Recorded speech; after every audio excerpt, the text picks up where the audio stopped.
Everyone, Ember here, and welcome back to a new video. In this one I'm going to be reviewing the new set, Mask of Change. So the first card we can take a look at here is Sunflower, but no, not really, because it's a wee bit bad. However, it could be a fun counter to Charizard, right? Like, it could be a very fun counter. It's not a great card by any stretch of the imagination, but, could be a bit of fun. Then we see a Heracross, which we can skip. Then we see a Volbeat, which does actually have a pretty interesting first attack that says if you go first, you can use this attack during your first turn. And you get to search your deck for up to 2 basic Pokemon and put them onto your bench, then shuffle your deck. So that's actually not a bad attack, especially not in GLC. So I quite like this card a fair bit. I don't think it's good enough for standard, just because there's a very, very strong Pokemon that I think we'll see a lot of play that we'll talk about much later on this video, a Tatsugiri. And, I just feel like Nestball and Buddy Poffin are probably more than enough in most instances, but I suppose you could, try this out for yourself, see what you think, whatnot, I've faced scorn in the past for, not encouraging players to try out their own stuff, but, just saying, I don't think this is quite good enough for standard, but yeah, it's cool though. Then we have an Illuminize, which allows you to, if you go second, shuffle one of your opponent's bench Pokemon and all cards attached to it into their deck. That's quite a nice effect, but honestly, I don't think it's super great, not with, all the... Well, it's the same issues with the Volbeat, right? It's just there's so many different ways of finding basic Pokemon, it just doesn't feel, worth it, really. But yeah, still very cool cards overall. Then we see a Stage 1 Heracross. Yeah, this Trevenant sadly isn't very good, which is a shame because I really like the artwork on Phantom. But yeah, Trevenant sadly isn't very good at all. Then we can move along to Thwackey, which has this very nice ability that says if your active Pokemon has the Ability Festival lead, you may use this ability and search your deck for any one card. And as far as we are aware, this does stack, so you'll be able to play 2 or 3 of these onto the bench and use it multiple times a turn, which is of course fantastic, but it's only really as good as the Pokemon that have that ability. And the main one that you'll want to be using is Dipin. So Dipin has the ability Festival Lead, which says if Festival Grounds is in play, this Pokemon may use an attack it has twice, which is crucial wording because it means that you won't be able to use a TM twice, basically. But you can use Do the Wave twice. And Do the Wave does 20 damage for each of your bench Pokemon. So assuming you get 5 bench Pokemon in play, which I guess isn't that difficult, especially not with Thwackey and the new grass support in the form of Bugcatcher set. But yeah, a pretty solid attack overall, doing 200 damage effectively if you're not killing anything, which is quite nice. And, Thwackey can find your stadium because Thwackey doesn't need the stadium in play to use its own ability. You can basically put a Dipin into play, then get a Thwackey on the bench, and use Thwackey to find the stadium. So, yeah, seems like quite a nice combo. We can also backtrack a little bit to Rillaboom with the attack Woodhammer. For 2 grass, does 180, which might honestly just be quite a nice tech card to deal with Zard decks. Maybe you get an XP share involved. It's just because you're not really doing a whole lot of damage with this Dipin. You're doing decent damage, but getting a 1 kill on a Zard is always appreciated. So yeah, definitely think this Rillaboom will see play with some XP share in this deck maybe. So yeah, a very cool deck, It might not be super competitive in the end, but as long as it's a lot of fun, then I don't mind personally. Next up is we have a Sinstitcher line. Now this Sinstitcher isn't terrible actually. For a single Grass Energy, you can discard up to 3 basic Grass Energy from your Pokemon in play. And this attack does 70 damage for each card discarded in this way. So you're actually capping at 210. And for a single Grass Energy, that's not terrible. That's way easier to pull off than stuff like Dondozo. So yeah, this seems like a pretty solid card overall. Of course, you do kind of lose to spread decks, but I think you should be all right. You have Gardenia's Vigor. There's a new Frostlass that places damage counters on ability Pokemon. So you could play it with Frostlass. You could even play it with this new Teal Mask Ogrepon that has the ability Teal Down. Says once your turn, you may attach a Grass Energy to this Pokemon. So it can be on the bench or the active. And if you attach the energy in this way, draw a card, which is quite nice, and then has a decent attack to go with it. So I quite like the idea of an Ogrepon Sinstitcher deck. So many cool new decks from this set, by the way. Very, very cool set. You could even play this actually with the new Tatsugiri that will find a supporter from the top 6 cards of your deck. So you will be able to use Tatsugiri to find Gardenia's Vigor and help with energy. So yeah, seems like a very, very fun deck, of course. And they all have retreat cost of 1, including Tatsugiri. So yeah, will be a very fun deck to play. Then we have this Darmanian, which Oh, I should probably talk about this Ogerpon very quickly. It's not like super great for standard, but 20 damage plus 20 more for each of your opponent's bench Pokemon in GLC is quite nice. So yeah, thought I'd mention that for GLC. So yeah, some nice GLC cards actually. Dipin and the Sinstachur are quite good in GLC, so that's cool. Then we have Darmanian, which is 210's a lot of damage, but yeah, it's a lot of energy to pay for it as well. And then we have a Litwick, which is alright, and a Chandelure, which is very cool. I'm very looking forward to trying out this Chandelure. Has the ability Inviting Light, says once your turn you may use his ability. Each player draws a card. And then Mind Ruler does 30 damage for each card in your opponent's hand. So it's sort of unrealistic to say you'll get 4 of these out in play. You know, I think we can all agree that's a wee bit unrealistic. However, what's not unrealistic is playing something like Iono in the early game, or a Judge. So, you know, could be quite nice. I don't think there's many ways of forcing our opponent to draw cards in standard right now, but, you know, either way, this seems like a very, very fun card to try out. So, yeah, seems quite cool. Then we have the Fire Monkey. Now, it is worth mentioning that all the Ogerpon EXs can be switched into each other with the item card Ogerpon Mask, which is very cool. But this fire one honestly isn't super great. For a fire double colorless, Wrathful Hearth does 20 damage for each damage counter on this Pokemon, which just isn't super great really because the Ogerpons don't have a lot of HP to begin with. Now there is, you know, certain instances like against Iron Hands, for example, where you will survive an attack probably. But a lot of the time, I don't think you'll be likely surviving an attack. This is the item, by the way, that allows you to switch between Ogerpons. But yeah, definitely don't think the fire one is super great, but, you know, I could be wrong about that. Seems quite cool. Then we see a Poliwrath line. No Politoed, sadly. But this guy has the attack Jumping Uppercut for 2 colors. Does 120, and you may do 240 instead. If you do, shuffle this Pokemon and all the cards attached to it into your deck. Quite nice in combination with the new Tatsugiri. You can see a recurring theme here. But yeah, so you could just pivot into the Tatsugiri or Mimikyu. All of these Pokemon have a retrieve cost of 1 except the Poliwrath itself, which is quite nice because it means you can just use the rescue board, I think it is. Yeah, to just like bounce around between different Pokemon.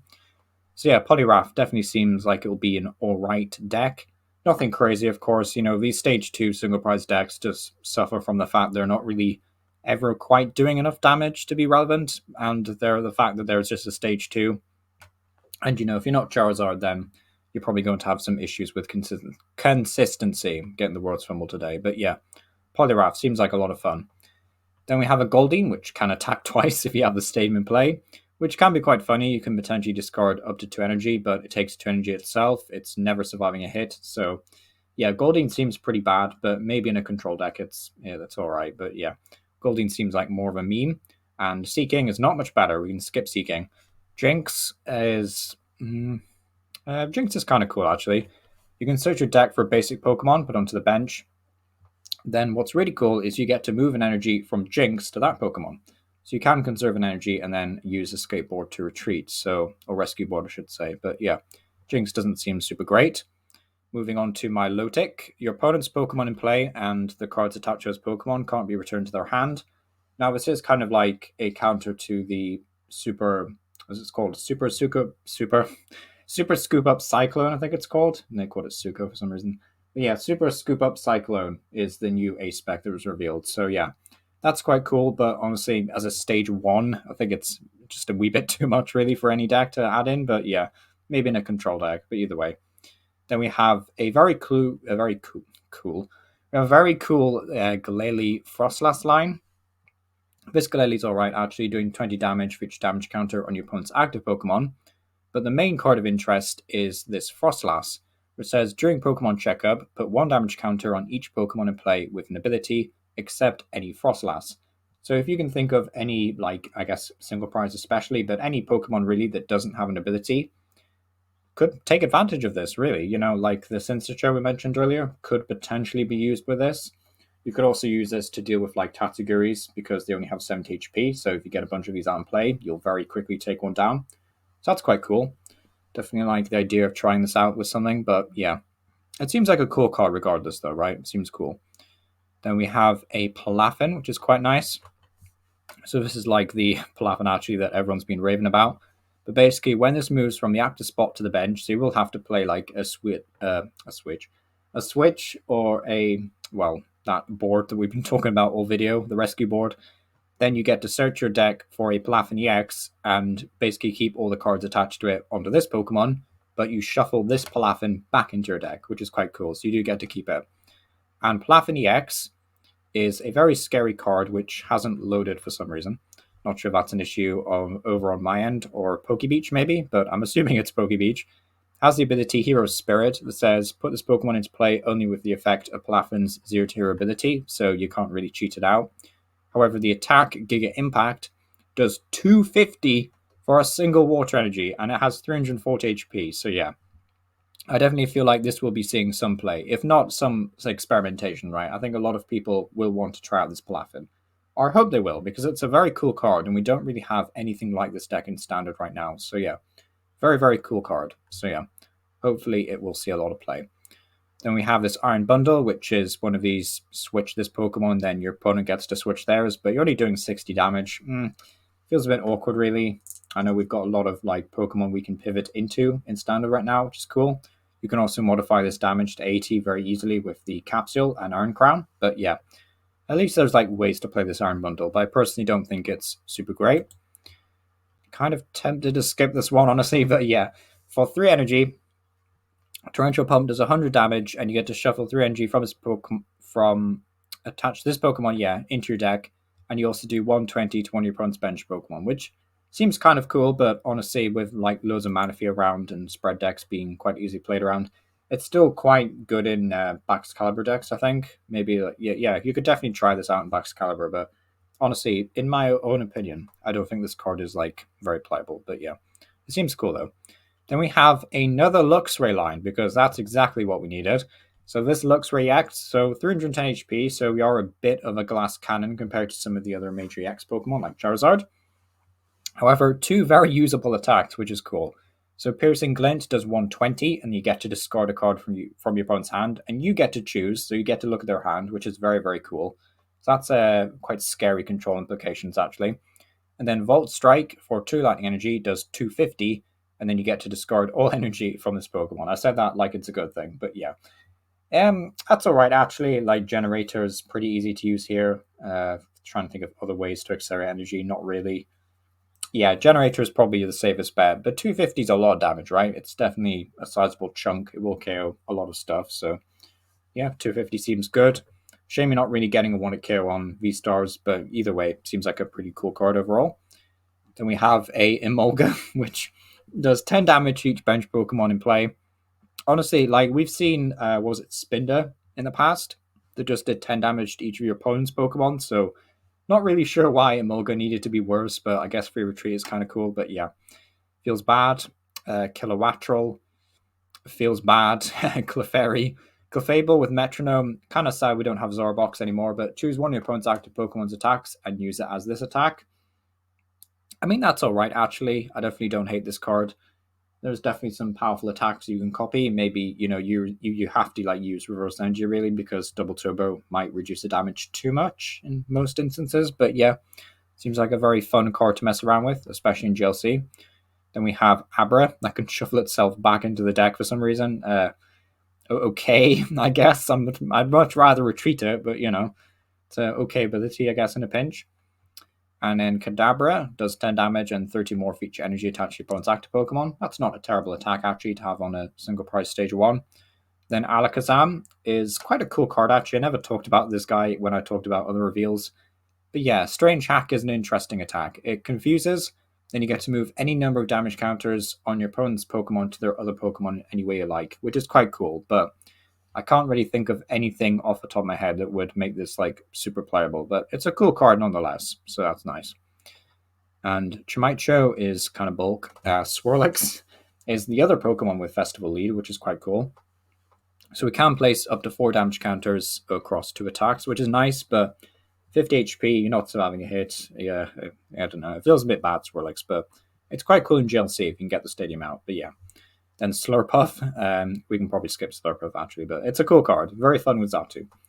Sandygast, very nice artwork, but sadly Power Sound just ain't great. Won't be seeing play. This Monkey Dory, I've talked about this guy a lot, and I don't feel I need to spend too much more time on these guys because I've just spent so much time already on them. However, if it has a dark energy attached to it, you can move 3 damage counters from one of your Pokemon to one of your opponent's Pokemon, which is quite a scary ability, actually. Healing 30 while also dealing 30 seems legit, really. Could definitely see this guy seeing play. Pheasantipity, I'm going to summarize my thoughts immediately. God of War. I think this is purely a God of War card. You could play this with Xatu, but in all honesty, I think God of War is the best use for this guy. But yeah, it's a cool card. But yeah, God of War. Stand Slash. Do we need to talk about Stand Slash? 120 and then 10 damage to your bench Pokemon. Who's designing these cards, man? 120 damage, really? For 2 energy? When we don't have Raihan? Yeah, feels bad. What does this Conkeldurr do again? Oh yeah, Conkeldurr was cool, actually.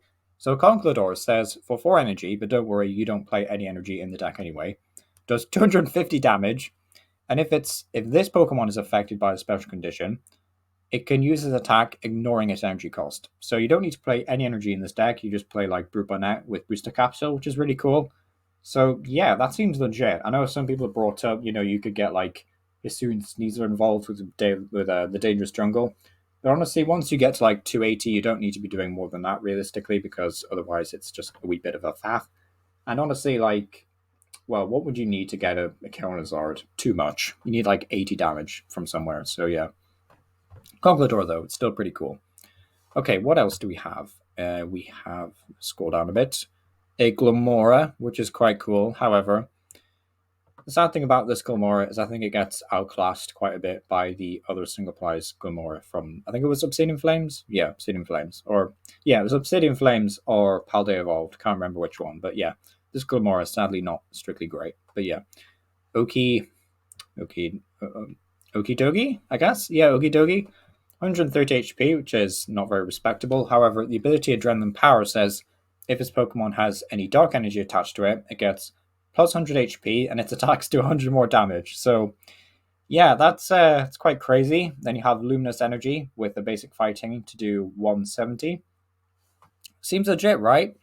Sadly, I don't think there's many ways to accelerate energy to this guy, really, aside from like that weird Gutsy Pickaxe card. I mean, you could use the XP share, but yeah, it's a bit of a shame, but I can't really think of a way to play this guy. It seems cool, though. Like, I definitely want to give it a go. Maybe with Lost Zone, like Mirage Gate and stuff. I know that sounds super boring if you hate Lost Zone, but yeah, maybe that's like the best way of playing Okie Dokie. But yeah, it's a cool card, though. Then we have probably one of the better Ogopons, actually, if not the best one, with the ability Cornerstone Stance, that says it doesn't take any damage from Pokemon that have an ability. So, no damage from Charizard. That's quite nice. So yeah, definitely think this Ogopon will see some use. It's not really that easy to tag into any deck. Like, an Arceus deck could play this just because it's already playing Double Turbo. But yeah, it's kind of difficult to tag in, but Retreat cost of 1 is quite nice. So, could definitely see some use maybe. Yeah, quite like it. Then we have this Mightyenna with the attack pack outing.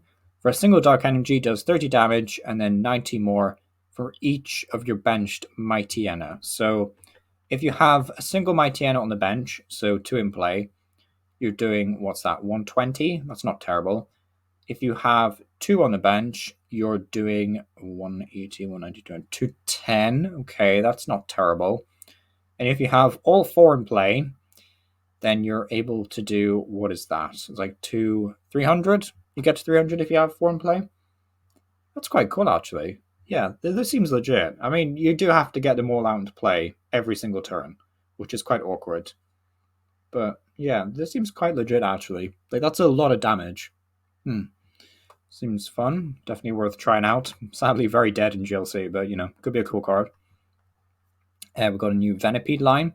And the Scolipede is quite funny because there's going to be 2 stage 2s from the set that use the Brute Bonet, which I find quite amusing for some reason.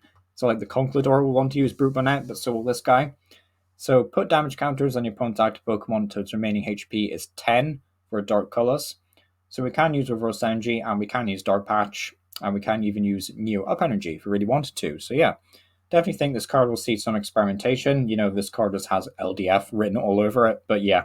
Personally, not really my kind of deck. I prefer like Mightyenna and stuff like that, as opposed to these kind of one-to-kill machines, but still a very cool card, and we'll probably see some play.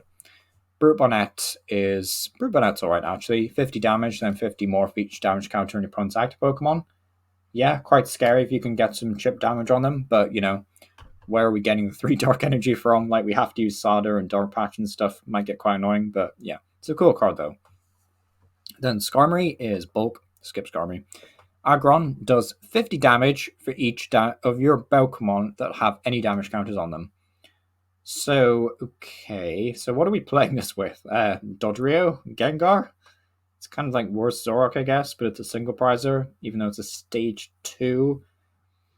I don't know about this. It feels a bit too clunky and a bit too awkward. You know, you need too many moving pieces. Like even in an ideal world where you get like what 3 Dodrio on the bench, you get a Gengar, you get your other Aaron or whatever it is. It's still only doing like 200 damage, which you know it feels kind of bad when Concludor can do 250 a lot easier.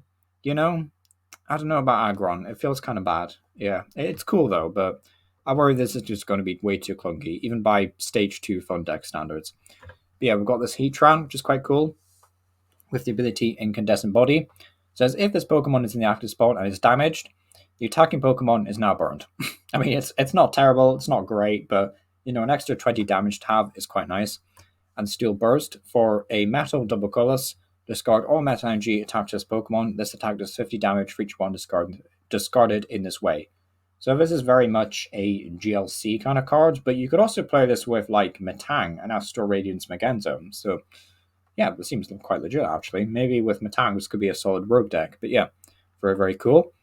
Then we have a Rev Room, which has the attack Rally Back, which says if something was KO'd, you get to do 120, which yeah, it isn't terrible, but you're not really doing a whole ton of damage. But I mean, maybe, especially with Running Charge being one of those flip a coin to get Tails attacks. But you know, I have to find a way of playing this Rev Room. It seems quite fun, but yeah.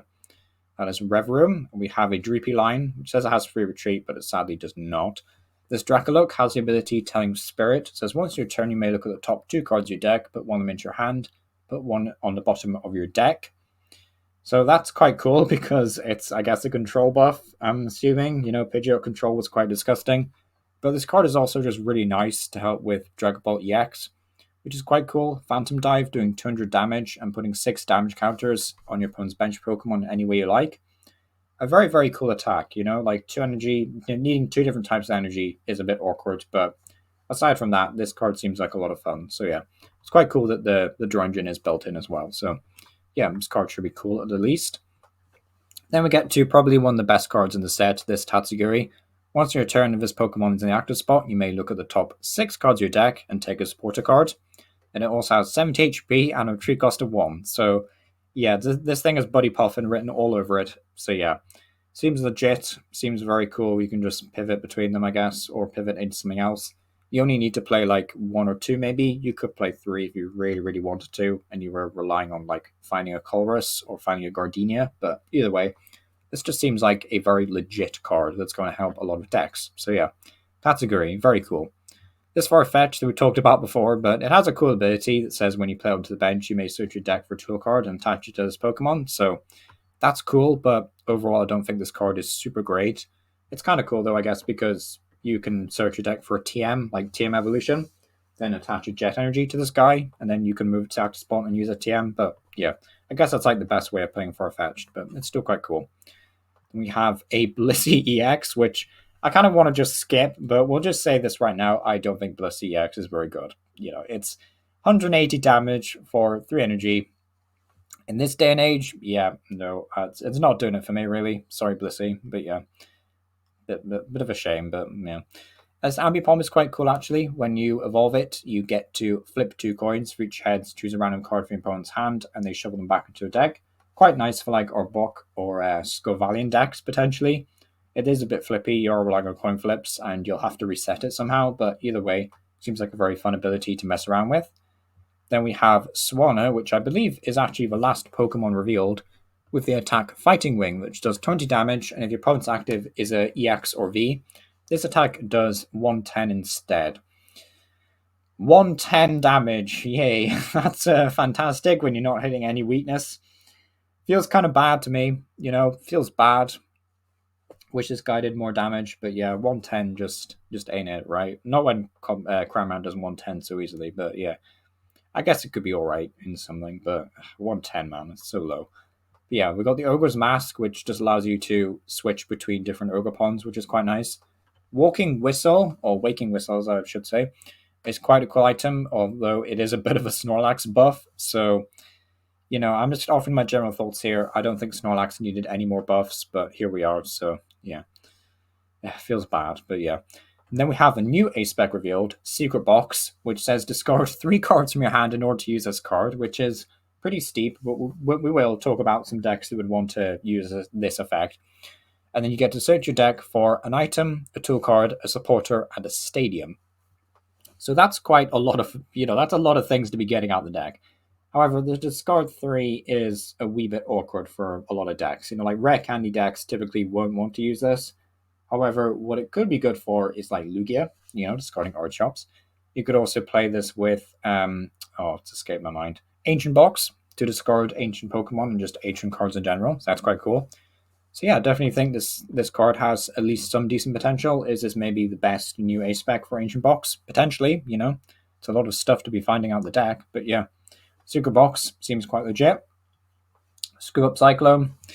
A favored reprint, I guess. Put one of your Pokemon and all cards attached to it back into your hand. Just let you reset a Charizard, I guess. Why not? Yeah, feels kind of bad, but yeah, I don't know. I don't know how to feel about this card coming back. I'd rather it didn't, personally, but hey ho. Up Cyclone, I guess. Yay. Bug Capturing Set. Look at the top 7 cards of your deck. You may choose 2 in any combination of grass Pokemon, so not just basics, it can be any. And basic grass energy you find there, reveal them and put them into your hand.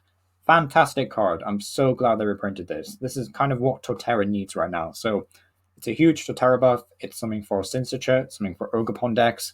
Yeah, a very, very cool item. Definitely will see a lot of play. So yeah, that's cool. Handy Fan is, it's a bit annoying, I guess, but it's not super great.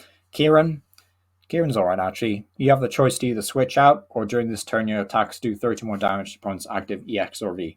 Quite cool, actually, because you could use Luminion or Tatsugiri. Tatsugiri is going to open the doors to playing so many different one-off supporters, so I quite like the idea of playing Kieran. So yeah, Kieran seems legit, actually. It's a pretty cool card. Carmine says if you go first, you may play this card during your first turn. Okay. Discard your hand and draw 5. So I guess this is a bit of a boost to Ancient Box, potentially. Does Ancient Box ever want to use this going first? I mean, maybe. Seems kind of cool. It's kind of better than Squawkabilly in some decks, because Squawkabilly is a bit of a liability unless you could remove it from play. Easy 2 prizes. But yeah, Carmine seems quite cool. Hassle says, it's a hassle to play, funnily enough, but you can play this card only if any of your Pokemon were knocked out during your opponent's last turn. Look at the top 8. Put up to 3 of them in your hand and shuffle the rest in. So you don't discard anything and you get 3 cards. Seems quite legit, actually, for some single prize decks. I would be quite interested in trying out this as a 2-off or something in a single prize deck. It's not like Raihan levels of good, of course, but being able to find 3 off the top 8. And when we need to find stuff like stadiums and stuff like that, Special Energy is another one that's kind of difficult to find. So yeah, I definitely like the idea of playing Hassle, actually. Seems quite cool. Festival Grounds is the stadium that, we want to be playing in the Dipin deck. Sadly, you won't be able to, slap a Brute Bonet into that deck and have it sit on the bench or whatever, because all Pokemon in play that have any energy attached to them can't be affected by special conditions. I personally don't think special conditions needed a nerf, just in my opinion. I don't think they did. And I don't think this stadium, helps out that deck anyway, because Dipin only has, 8 HP. That thing, you sneeze on that card and it dies. So yeah, don't think Festival Ground is super great, but yeah, it's kind of cool, I guess. Then we have Jamming Tower, which says Pokemon tools attached to Pokemon have no effect. Cool, I guess. It kind of pushes Prime Capture a bit more, which not sure how to feel about that, because, Maximum Belt gets nerfed a bit by this, and Hero's Cave as well. However, it's alright, I guess. I gave this card quite a negative review when I first looked at it, but it's alright. It's fine, I guess. It'll feature in some decks, and you can find it quite easily with the Secret Box item cards. So yeah, it's quite cool. The last A-Spec and the last card to talk about today was Legacy Energy. Provides any type of energy, but only 1 at a time. And if it is KO'd, or this Pokemon is attached to is KO'd, you can your opponent actually takes one less prize card, which is a wee bit scary in some situations, you know? Just thinking about that Ogre Pawn, funny enough, the one that does like, no, not the Ogre Pawn actually, what's it called? Oh, what's it called? It's the fighting one, it's like Okie Dokie or something. The one that needs like a fighting and a dark energy. Potentially, I'm just throwing ideas out the fan here, but you know, you could play this in some weird single prize jank deck. I'm sure there's a use for it, right? You know, you could play this even in like the Synthesion deck, maybe. Maybe not, but you know, turn something into a single prizer or a zero prizer even. But you know, seems like a very cool energy card. You can't loop it, sadly. You can only use this effect once per game, which isn't a text we see very often in the Pokemon TCG, which is quite cool. But yeah, definitely seems legit. And some last stuff to have a look at here is just some secret rares revealed. Tatsuguri getting one was kind of a given, I feel like. But yeah, very, very cool card. We'll see a lot of play. And Frostlass got one, which is nice. So did Dipin. And we have some missing, but we do have some. Yeah, the Ogre are alright. Yeah, that's about it for now. But yeah, it's been our power. Let me know what you think down below. And as always, thank you for watching.